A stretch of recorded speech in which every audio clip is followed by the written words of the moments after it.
Greetings, everybody, and welcome back to Native Americans in North America. And we have a guest today in class, Mr. J.D. Colbert, who is going to be talking about a book he's written called Between Two Fires. And the first thing that we're going to do is show you a trailer about the book, and then Mr. Colbert is going to tell us about how it came about, a little bit about himself, or a lot about himself, and then the makings of this book and how it applies to the native history of this area. So with that, let's watch the trailer.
Okay, awesome. So come on back to me. All right, my guest today is J.D. Colbert, who has written the book that he's going to be talking about here today. And in that video, you saw quite a few things that we've discussed already in here and are going to be discussing more. And as mentioned in our timeline, we're not quite up to the allotment era, but I have discussed it with you and let you know that some things happened then that we are still unfolding and learning about. And so Mr. Colbert's going to tell you his story, and then we'll find out about the book, and then at the end, think about a question you might have for him as we get through it. So with that, J.D., come on up, and we'll turn it over to you. Awesome. Whatever you're going to do is fine. You're hot. Okay, oh, I'm good. Yeah, let me turn that out a little bit. There we go. Okay, you should be good now. All right, well, thank you, Dr. Foley. Well, I very much appreciate the opportunity to come and speak to the attendees, the students, those here in person, and those across the electronic smoke signals. I'm really glad to be here. I'm Muskogee Creek, Chickasaw, Potawatomi, and Cherokee. And this is literally coming home for me. I grew up here in this town. I was a Claremore fighting zebra back in the day. And I actually went to school here, first 2 years of my educational experience, when it was then known as Claremore Junior College. As you probably know, it was a military institute for many, many years. And then about 1971, it became Claremore Junior College, what you know today as Rogers State College. And one final bit of trivia, this used to be a dorm, and I lived here. Maybe not in this exact room, but somewhere in this building. So very familiar with Claremore and Rogers State.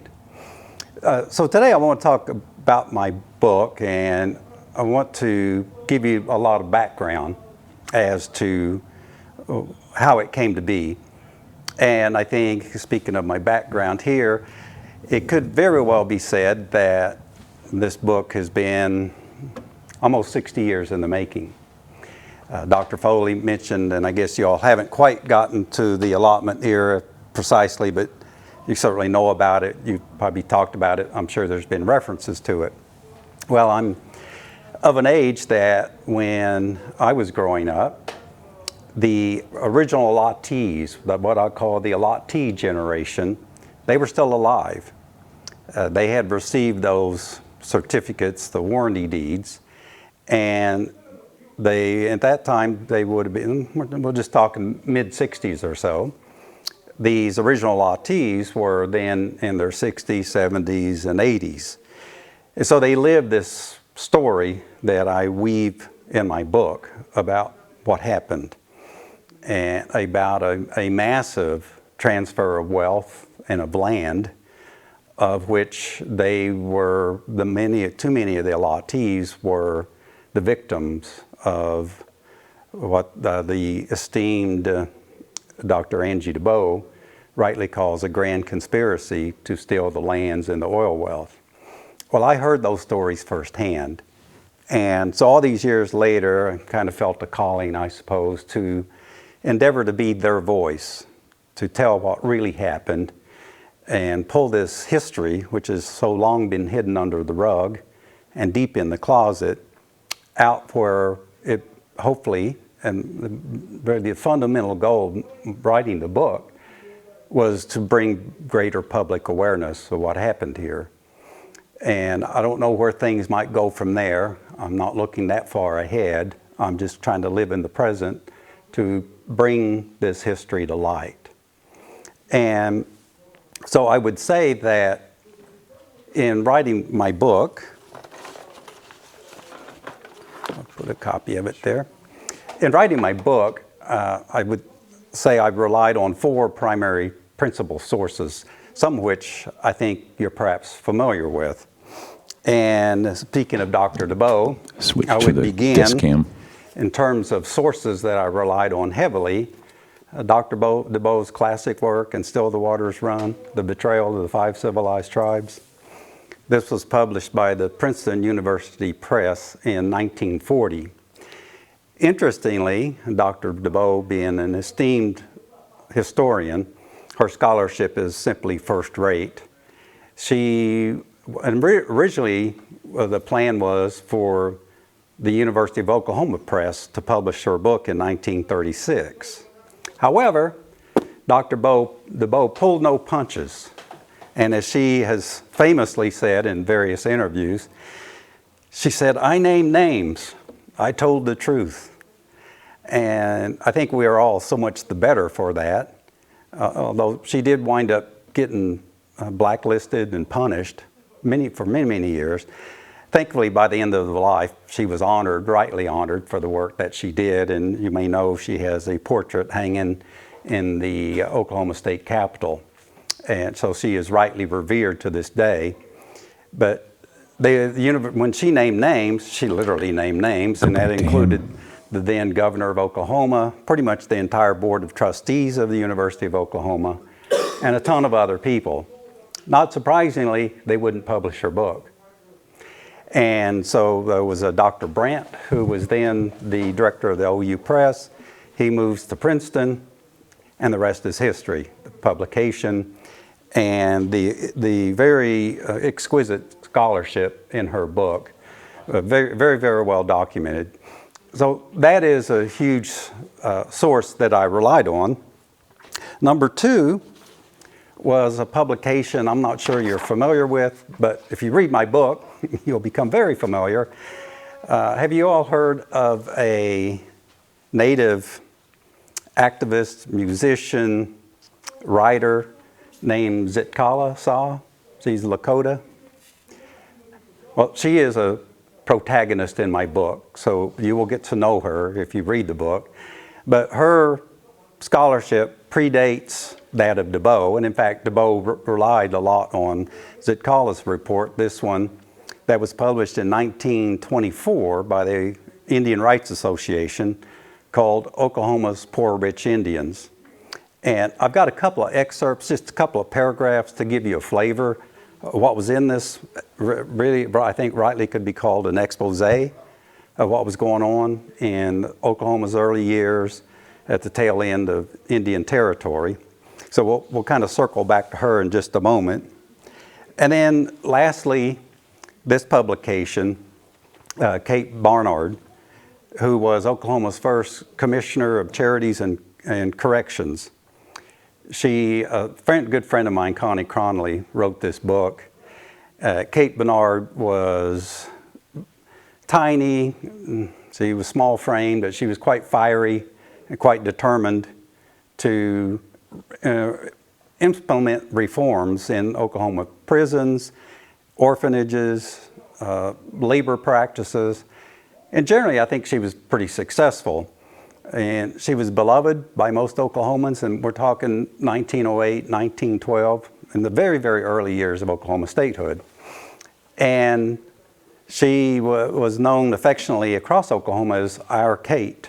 So Oklahomans, the people, loved her. The politicians didn't, because she was raising too much of a ruckus. And they kind of put up with her because they knew the public loved her. But then when she began to look into some very abusive practices with tribal members across the state, particularly in the former Indian Territory, then the powers that be struck back. It's like, well, you've gone too far. And so she, like DeBow, maybe even more so, Barnard paid a very high price for telling the truth and for trying to seek justice. But her legacy lives on, and this is a great book. My good friend I mentioned, Connie Cronley, wrote it. I would say, for those of you who may be on a more limited budget, buy my book first, and then Connie's. And then finally, the fourth source, which I mentioned, which I believe are equally valid to the scholarship and the reports, is our family stories as Native people. And I'm sure in your families, you've had stories that have been passed down through the generations, from the allottee generation, the one who received these deeds. And as I mentioned, I did too. So I think there's a great deal of validity in those stories. They may lack, as many of the family stories do, exact detail, documentation, but as I tell many of my Native friends, there is a path to documenting your family story and putting more color and more detail on it. So if you haven't done that, I would urge you to do that research so that you too can tell your family stories, perhaps with a little more specificity and a little more documentation.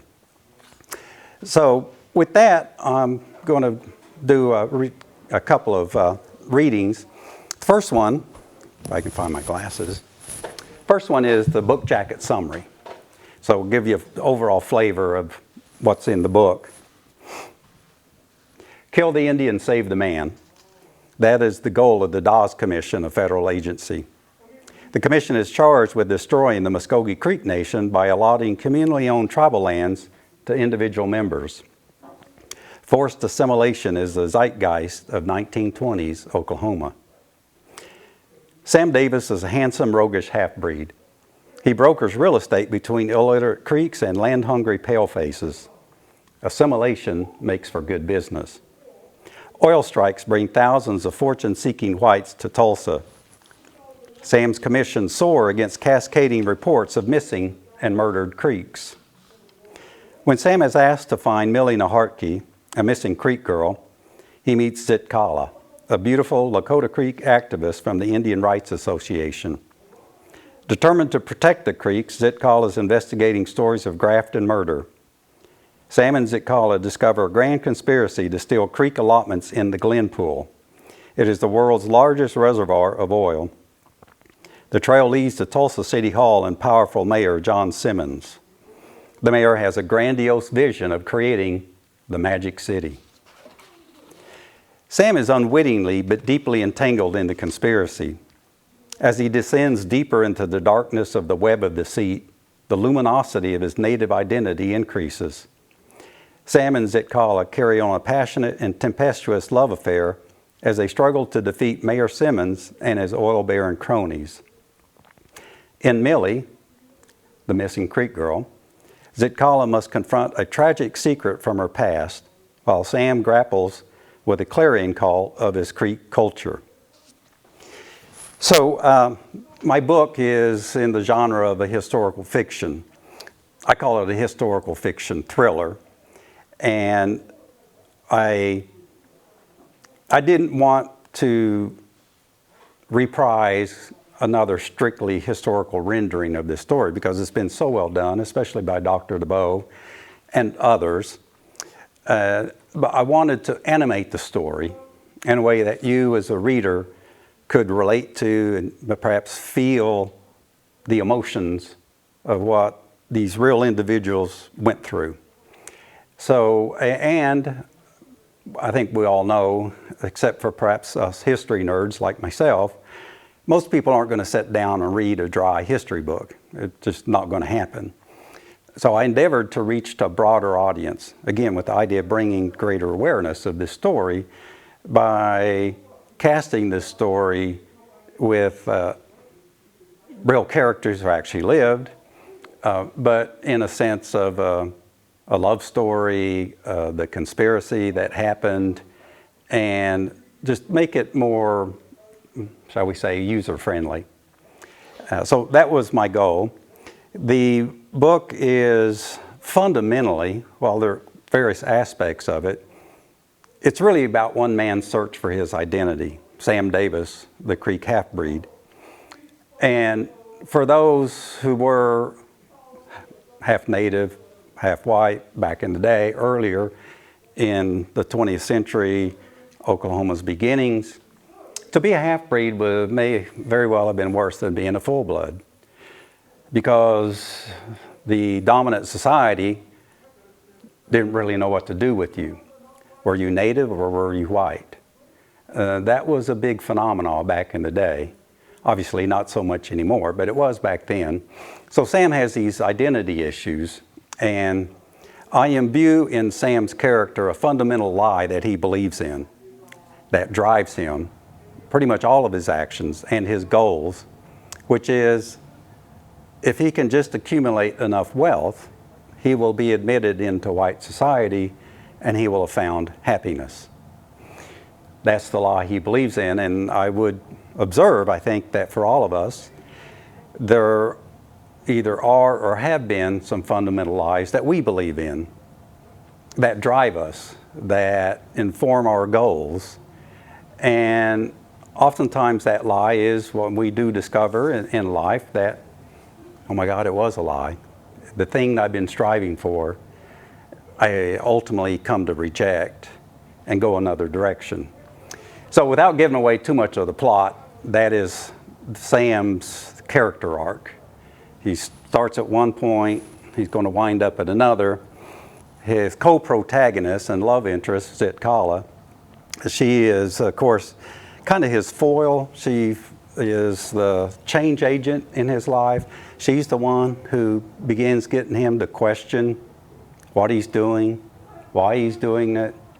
Naturally, like all of us, when somebody points out, let's say, a fault in us, real or perceived, we tend to react defensively and try to cast aside what people, and typically people close to us, people who care about us, even those we tend to push them away because it is really difficult. I think it's just basic human nature to not want to look in the mirror and really engage in a self-examination, because that could upset our whole world. The very thing that's been driving us, the very things that we believed in, now we're going to have to cast those off, and what happens? So, of course, Sam's character reacts that way. And there are other events that I put Sam through that could be considered, I guess, his crucible. The things that I put him through, it also caused him to begin to re-examine what he's doing. And for those of you who also are writers and have taken writing classes, one of the tenets of, I would say, good fiction writing is basically to say, put your protagonist through hell. And make one bad thing happen, make them do something stupid, something even worse happens. Tension and conflict, of course, drive fiction and good storytelling. So that's very much present in this book, and fundamentally about his his identity, who is he? And of course, this story is set against the backdrop of the grand conspiracy that Dr. DeBow so well documented, the grand conspiracy to steal valuable native lands, particularly in the former Indian Territory. and everything from the political system, the legal system, the bankers, the merchants, even the undertakers, like everyone was in on the graft. And I do mean everyone. So I try to convey that too throughout the course of my book. I mentioned that the work by Zitkala, the historical Zitkala, and her report, Oklahoma's Poor Rich Indians. I've got 3 one-paragraph cases that summarize that will give you a flavor of the extent of the graft, of the corruption, the things that again I call them the Elati generation, went through. And some of these I would not be surprised, some of these stories perhaps will resonate with your family stories that you've heard that have been handed down through the generations. The first one we're going to start with, I mentioned Millie Nahartke, the missing Creek girl that Sam Davis in my book is trying to find. There was, of course, an historic Millie Nahartke, and there was a paragraph about her in the Oklahoma's Poor Rich Indians. So Millie Nahartke was kidnapped by employees of the Gladys Bell Oil Company in 1922. She was taken to a resort in Roaring River, Missouri, where operatives procured her signature on a deed that conveyed her valuable lands to the oil company. Millie had been plied with intoxicating liquors, kept in a state of fear, and prevented from communicating with Indian officials. Liquor was flowing in abundance at the resort. Nature parties were staged on the hotel lawn where Millie was raped repeatedly. The case is one of the most revolting in the entire history of the Indian Service, stated the superintendent of 5 civilized tribes. Then there's the case of Hilly Bear. The grafters waited at the deathbed of this woman. When she drew her last breath, they took her thumb, pressed it on an ink pad, and then made the fingerprint signature on a document alleged to be her last will. The grafters were so brazen, they left the ink on Hilly's thumb. And then the third one, Sina Batiste. Sina died in 1918. She left one child. 4 years later, Sina returned to life as a man and executed an oil lease. His signature was attested by 2 witnesses and a notary public. The grafters could not only bring the dead to life, but change their sex. Yeah, so this stuff happened. There are numerous examples pointed out. This is only, of course, to kind of give you a flavor of historically what happened and the extent of the graft and the corruption and the grand conspiracy. Dr. Foley mentioned some of the things you've studied that manifest themselves in my book, and what I call a pan-native experience all across the nearly 600 federally recognized tribes in America, and of course a lot of state recognized tribes. And those phenomena include such things as the Indian boarding school experience, the forced assimilation, the forced allotment of lands. And you all probably know prior to, say, 1900, there was no such thing as private ownership of land anywhere in the Indian Territory. That was because the tribal governments owned the land. And certainly with the Creeks, and I believe the other tribes were very similar, if you were a tribal citizen, in the case with Muskogee Creeks owning 3 million acres, which, again, as you may know, went all the way from Admiral Boulevard south past Interstate 40. You could go anywhere in that 3 million acres and build your home, a log cabin, plant fruit trees, a garden, hunt and fish. And while you didn't have what we call a warranty deed, you had generally recognized by tribal members and the tribal government a right of occupancy. And so then you could, once you could pass that, the building, the house, the improvements on to the next generation. So this is, and part of what I was trying to capture is this cataclysmic change in the way of life for the Elati generation. I think another way to envision this, I mentioned Creek Nation 3 million acres.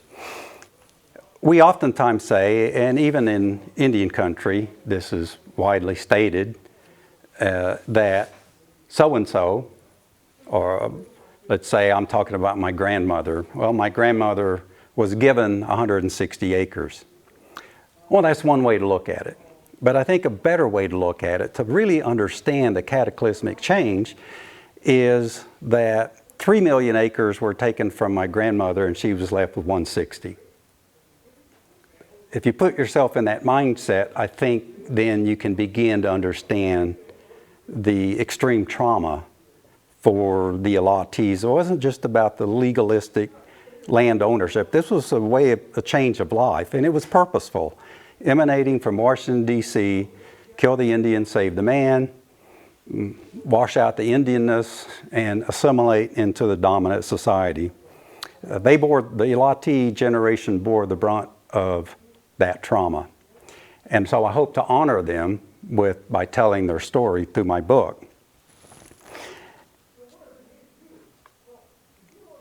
With that, how are we doing on time? We're good. We have 25 minutes left. Okay, perfect. I've got time.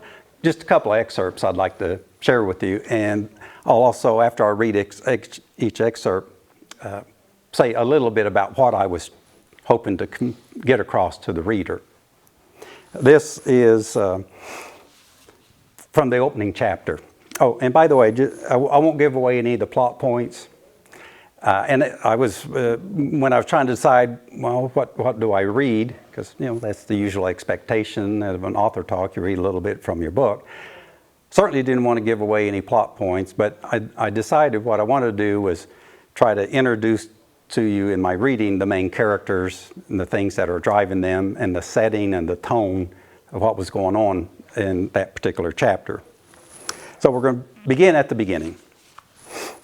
Inside the Dawes Commission headquarters in the federal courthouse, there are rows of large rectangular wooden tables arranged throughout a cavernous room with soaring ceilings and huge windows. Overhead, an array of black ceiling fans twirl slowly into the same beat. Big maps marked with numerous red and black squares are spread across each table. Families of Creek Indians stand silently and stoically next to each table where clerks of the commission point to squares on the maps. Interpreters stand between the Creeks and the clerks. The jumbled sounds of the tonal Creek language reverberate throughout the giant room.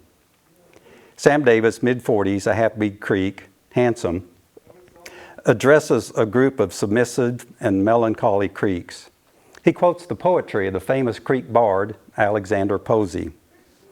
"Be it dark, be it bright," Sam begins. "Be it pain, be it rest. Be it wrong, be it right. It must be for the best. Some good must somewhere wait, and sometime joy and pain must cease to alternate, or else we live in vain." Sam notices a tribal citizen nearby who's about to select his allotment. No, you don't want to select that land. It's barren and rocky. You want this rich bottomland over here," Sam says. The Dawes Commission clerk turns to an interpreter. "What is that half-breed doing here?" the clerk asks. Sam winces as he overhears the question. "This is the land you want for your family, Chabon," Sam says. The Creek citizen points to the rich, fertile bottomland area of the map. He taps his finger on the 160-acre square. The clerk glares at Sam. "Put your X mark on these talking papers," the clerk commands. The Creek citizen obediently affixes his X mark to the various papers. Sam approaches. "Chabon, Wachinache Obanayez?" "Do you speak English?" he asks. "I spoke some of white man's talk," the Creek answers. "English, he hard talk. I's hears him good, can't talk him good." "Nugget Chilchifkadoa?" Sam asks. "I's be called Joe Sepulpa, Mr. Davies." Sam is not surprised to be recognized. As the former private secretary to Chief Perryman, he's well known among the Creeks. "Are you happy with the allotment you picked out?" Sam asks. Sepulpa gazes at the entirety of the map. His eyes move from east to west and then north to south. "Me used to have whole map. Now me only have small piece. Me no smile," Sepulpa answers laconically. "Me want old treaty." Old treaty no more, Sam says. Progress. It's a new day. Allotment is good. You'll see. Sam extends his right arm towards Sapulpa. They exchange a gentle Creek handshake. Sam spins on his heels and walks away briskly. Sapulpa discovers a roll of cash Sam has passed to him. So, a couple of things that I was trying to convey to the reader through this scene and the characters. One, as I mentioned, when Sapulpa's looking at the entirety of the map and he's not happy, he's only going to have now a small piece versus the whole map, conveying that notion of 3 million acres versus 160 acre allotments. Also the notion of the old treaty, which is a reference to the removal treaty, 1832, whereas the title of her book, these lands were promised for as long as the grass grows. Well, Washington, D.C. found a way, of course, to violate that. They would never admit that, certainly back in the time, but it was supposed to be done because this is in the best interest of the tribal peoples. And then also wanted to convey the enormous language difference. Many, one might say, I think there was something like 20,000 Creek citizens who received allotments. And generally these happened 1901, 1902. I think it's fair to say most of those 20,000 Creeks did not speak English. So there's this giant language barrier, and even more so to just the very concept of land ownership. I've studied the Creek language extensively. I can't find a word that conveys ownership of the land. This almost would be like me standing up here trying to sell you 100 cubic acres of space on the other side of the moon. You're like, Colbert, you're crazy. What are you talking about? So this vast difference in concepts of living on the earth that the allottees had versus the dominant society, this was very much at play during this time frame. So I've introduced Sam Davis. I'm going to introduce his antagonist, Mayor Simmons. There was actually a Mayor Simmons who was mayor of Tulsa from 1916 to 1918. Mind you, being historical fiction, I play a little fast and loose with the dates, but the events actually happened.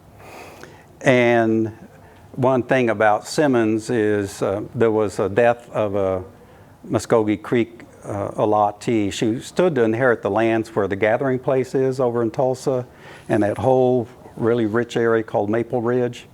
Well, she was found dead suddenly at age 41. And on the very day that she died, I mean the very day, Mayor Simmons was appointed as the executor of her estate. So, obviously, I don't have very good feelings about Mayor Simmons. 3 members of the Dawes Commission sit in a conference room at Tulsa City Hall. 7 oil barons make small talk with the commissioners. Mayor John Simmons enters the room. Simmons is tall, slender, mid-60s. He wears a black patch over his right eye.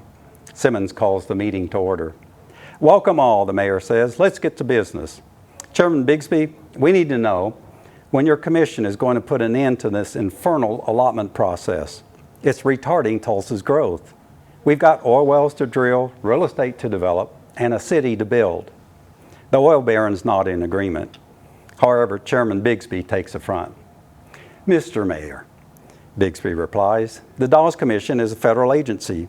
We are governed by the rule of law. We have regulations to follow. The Creek Nation owns 3 million acres.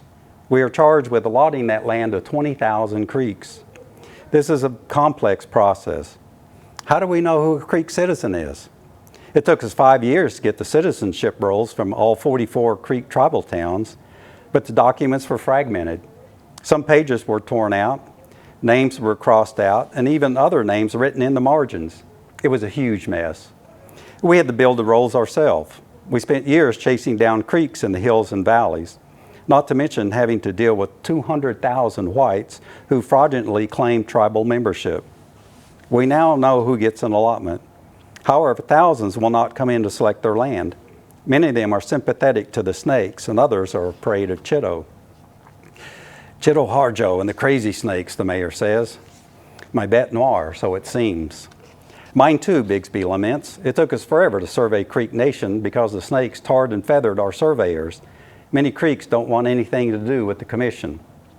We need to send in the federal troops to arrest Harjo, the mayor shouts.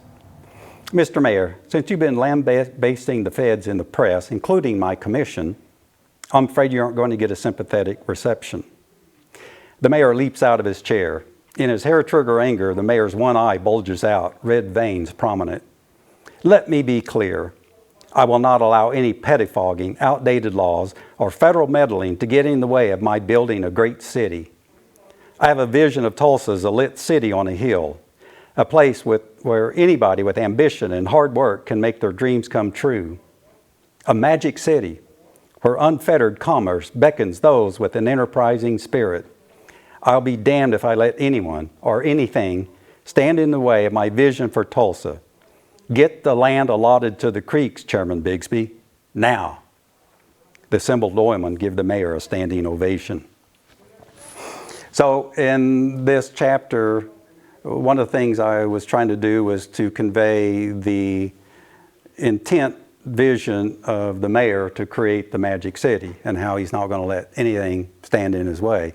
So that's what drives him, and that's his fundamental lie he believes in, that if he can create this magic city, he's going to be happy. He's going to achieve nirvana. The other thing too was about the Dawes Rolls, and I'm sure there's probably folks here or out there in TV land. We all have stories of ancestors who didn't sign up for the Dawes Roll, who didn't get on the roll. And it's very true. There are a lot of folks who should have been on the roll who didn't get on. And there are a lot of folks who did get on who shouldn't have gotten on. And including our governor, I just have to throw that in there. Exactly. Good point. But we tend to look back in time through the lens of modern times. And I don't know, has anyone here in the room, have you been through the citizenship process with any of the tribes? Some of you guys are citizens. Okay, so you've been through that. You know the paper chase and how detailed and very bureaucratic that process is today. And we tend to look at that, the Dawes Rolls, through the same lens as a very deliberate, documented process. It wasn't, for at least a couple of reasons. One, mainly, was that the citizens of Oklahoma wanted to get at the land. And so there was enormous pressure put on the Dawes Commission, particularly through the Oklahoma's early congressional delegation, which included a man named Robert Owen, who was a Cherokee and one of the first U.S. senators from Oklahoma. I like this quote, a paraphrase from Faulkner, that history isn't history, it's not even the past. So we had Robert Owen, nominally a Cherokee, who was pushing allotment and assimilation, very anti-tribal stances, so history isn't history. So there was enormous pressure to get this over with so we can get on with the real business of stealing the land. We don't care, just make it happen. So there was all this pressure put on the commission. And then, of course, the notion of rolls. To my knowledge, Creek Nation in particular did not have citizenship rolls prior to the Dawes Commission. What might have been looked at as rolls were things like a commodities distribution within one of the 44 tribal towns, for example. Somebody might have written down names of the people who showed up that day to get their commodities, and that constituted a citizenship roll. Like, no, that's that isn't. But that's how it got accepted. In my remaining time, I'm going to skip to the very end. This won't give away a plot point, but these are the last couple of chapters of the book. This is the epilogue. Another dawn descends on Tallahassee, which, by the way, before Tulsa was known as Tulsa, it was known as Tallahassee, Old Town. Another dawn descends on Tallahassee. Lojaboga has put the Totka Achagi, their 500-year-old sacred fire, to bed, perhaps never to awaken. The Creeks mount their horses or load up in their horse-drawn wagons. Amidst the surroundings of single-family homes, apartment houses, and commercial buildings, the Lojaboga retreat from Tulsa. Significantly outnumbered, they've been served with their final eviction notice, their homeland stolen again. White people peer at the creeks. They gape at them through the windows, transfixed at the anachronism. Others are bolder in that they emerge onto porches and audaciously take photographs. Perhaps they surmise the historical moment. It's official now. Tallahassee died giving birth to Tulsa, or perhaps Tulsa committed matricide. As the Lojaboga horses and wagons slowly proceed down the asphalt street, automobiles zip past them, many angrily honking their horns. In the distance, the creeks crest a hill as they vanish over the horizon. So, of course, this is what happened. The creeks effectively got evicted from Tallahassee, a 500-year-old creek village that becomes Tulsa. And so I'll kind of close with my remarks by saying, throughout the entire manuscript, I'd hoped to impart to the story at least a latent sense of mourning, of an elegy, of a lamentation for the egregious injustices done to the Latte generation. But corollary with that, also a mourning for a way of a loss of life, that the more I've studied and the more I hear about it, was an extremely beautiful way of life. And so that, I hope, if you read my book, you will pick up on that mourning for the egregious injustices and a loss of life. So with that, shall we? Yeah, we'll open a question or two. Anybody have a question? Was there any consequences for like those cases of injustice where like the welfare was like falsified and stuff like that? Was there any consequences for those vouchers? No. Would you restate the question Yeah, for the I'm sorry. viewers? Any consequences for the, we'll just call it the theft of the land allotments, including the murders? No, there wasn't. I haven't really found a single case where what we would expect of justice to have been rendered to this Latte generation. And many of the allottees, once they became of age, filed lawsuits to try to get lands back. In some cases went to the Oklahoma Supreme Court, but in each and every case they lost. It's a good question. One of the things I read about was Charles Page of Sand Springs. Yes. And how he was sued to get some of that land back. Yes. Can you tell us anything about your research that produced any information about Charles Page and his involvement in all of that? Yes. So in my book, I create this character, Chuck Book, Charles Page, Chuck Book, thinly disguised Charles Page. Page was famous for the orphanage that he supposedly through his philanthropy and his altruistic desires was to help these Creeks, educate them, bring them into the dominant society. That happened to some extent. What really happened was they were being warehoused until they turned 18, and they could then legally transfer their property. And it wasn't just Page. There were numerous boarding schools across the Indian Territory that the same thing was happening, even to the point where the headmasters, and this is portrayed in my book, would auction off the right to these oil barons to steal their property once they became 18. Very common. Is this your first book? Yeah, this is my first book. I've written a ton of articles and op-eds, but this is my first book. And you told us what inspired you to write the book, but what finally convinced you that you had what was necessary to be able to put together a book-length manuscript? Yeah, thank you. Great question. So basically it was that I had done presentations to a wide variety of groups about this history. It wasn't conjoined. I might have been a presentation about the Indian boarding school experience, another one about the Dawes Commission, another one about the graft and corruption. And after each presentation, people came up to me and said, hey, you need to write a book about this. So finally I sat down and wrote it in about 2 months. Mm-hmm. Now, we'll ask for a little wider question about your native experience. Where do you think we are today with people either being sympathetic to, interested in, or caring about this subject matter? Great question. It very much relates to my book and the reception of my book. I knew writing this book and then promoting it and marketing it that I was playing to a home field with regard to the tribal population. I expected considerable blowback from the non-tribal population, but quite the opposite has happened, at least thus far. I've done any number of these author talks, and most of the room are non-natives. Judging from that experience and answering your question, I think that we're in a time where most people, certainly not all, but most people are ready to hear this story, this truth, and they're ready to cast aside the Disney that they learned in grade and high school about what happened out. So it's been warm, so I will from that to say I think it's a ready receptivity to hear these. By Killers of the Flower Moon. Have you any Killers? The movie's going to be coming out. Enormously well received.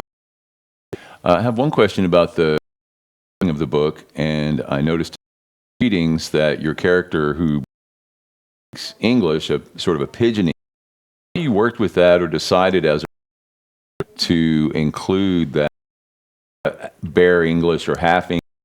People might sound sort of stereotypical. On the other hand, no native speakers, and you had to learn English, and so you well. So talk about with depicting who was Muskogee that could barely speak English. And I lived that experience. Fortunate to have around primarily who the Creek certainly was their first language. At the time I was growing up was still language. They spoke in English. So, and I in the book to underscore vast differences between the dominant society and the native language speakers, the balance of power there, and that's what I was trying to convey. And broken English so much growing up, easy for me to write because I just kind of remember how they. Anybody else think of a question? So, with territory having so much, what made you focus just on Tulsa area? What made Tulsa area in my story was, of course, having grown up here, I was very familiar with what happened more than any other part of the state. Plus, Tulsa, Muskogee, I think one could say, were the center of where this emanated to steal tribal lands. It was that there were about 100 of these allotments among the big, and there was about 20 million acres allotted. Within 90% of that land had. I mean, that's how egregious the theft was. So I was very familiar with the Tulsa area and the Tulsa story, so that's why I chose that as the location. Okay, we're going to slide back in here. We just have about a few seconds left. We want to make sure you're aware of J.D. Colbert's book, Between Two Fires, The Creek Murders and the Birth of the Oil Capital of the World. Some real history here, significant, and when we come back, we'll talk a little bit more about it and refer to it when we continue on. Of course, our spring break starts this week. We're out next week. We come back the following week, and we'll talk about our midterm. So with that, when we're finished, you might come up and just shake hands with Mr. Colbert, tell him you appreciate him being here, and Mado. Nga.